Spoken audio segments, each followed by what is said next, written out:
Bismillahirrahmanirrahim. Assalamualaikum warahmatullahi wabarakatuh.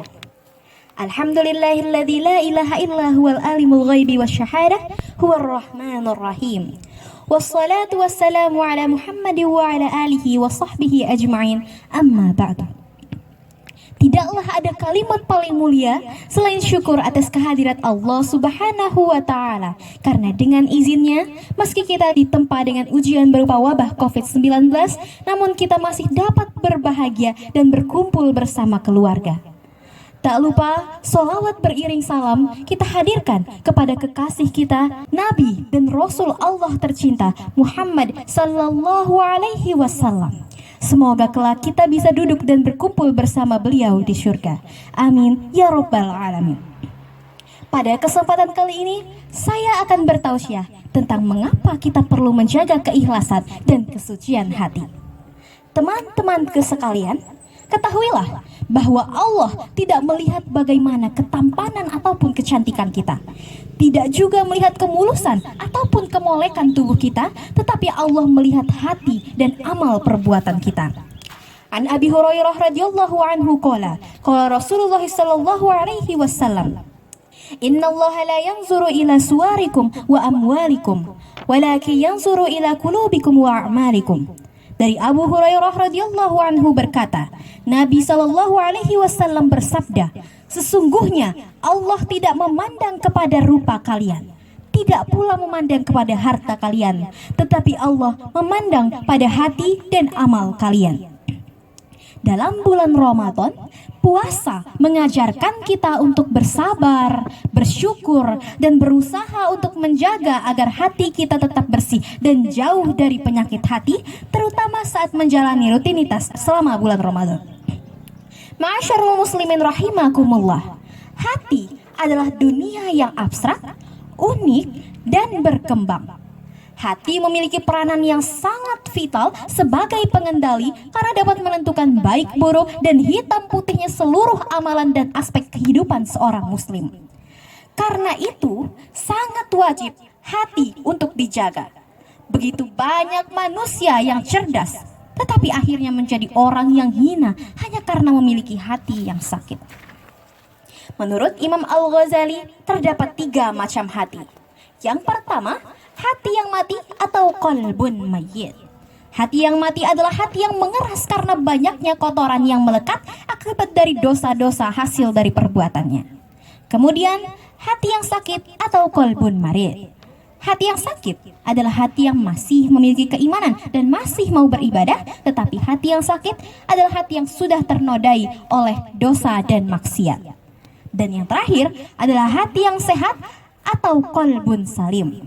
Kondisi hati inilah yang justru menyelamatkan kita. Hati yang sehat akan segera sadar apabila berbuat dosa dengan segera bertaubat. Pemilik hati yang sehat akan merasakan hidup yang tentram dan damai. Sebagaimana Allah Subhanahu wa Ta'ala berfirman dalam Quran surah As-Su'ara ayat 88 sampai 89.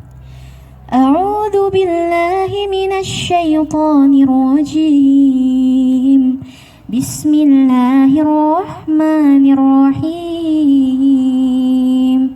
Yauma la yanfa'u malun wala banun illa man atallaha biqalbin salim. Yaitu pada hari harta dan anak-anak laki-laki tidak berguna kecuali orang-orang yang menghadap Allah dengan hati yang bersih. Imam Asy-Syaukani juga berkata, harta dan kerabat tidak memberikan manfaat kepada seseorang di hari kiamat, karena yang bisa memberikan manfaat kepadanya hanyalah hati yang selamat, dan hati yang selamat adalah hati seorang mukmin yang sejati. Hadirin rahimakumullah, melaksanakan ibadah dengan hati yang ikhlas akan menambah amal kebaikan kita. Namun sayangnya sering kita temui di sekitar kita banyak yang beribadah tetapi tidak ikhlas, melainkan ingin mendapatkan pengakuan dan pujian dari orang lain dengan cara memamerkan dan menyebarluaskan ibadah yang dilakukan, seperti bersedekah, mengaji, bahkan sholat yang diupload di sosial media agar mendapatkan pujian. Itulah sebabnya di bulan Ramadan kita diperintahkan untuk menjaga hati agar tetap ikhlas beribadah dengan tujuan mengharap ridho Allah Subhanahu wa Ta'ala, bukan mengharapkan pujian dari manusia. Lalu, hal apa sajakah yang dapat kita lakukan untuk menjaga keikhlasan dan kesucian hati kita? Yang pertama, memperbanyak zikir. Berzikir merupakan salah satu ibadah untuk mengingat dan mendekatkan diri dengan Allah Ta'ala.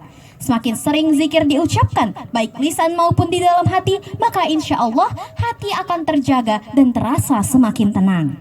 Sebagaimana Allah Subhanahu wa Ta'ala berfirman dalam Quran surah Ar-Ra'd ayat 28. Bismillahirrahmanirrahim.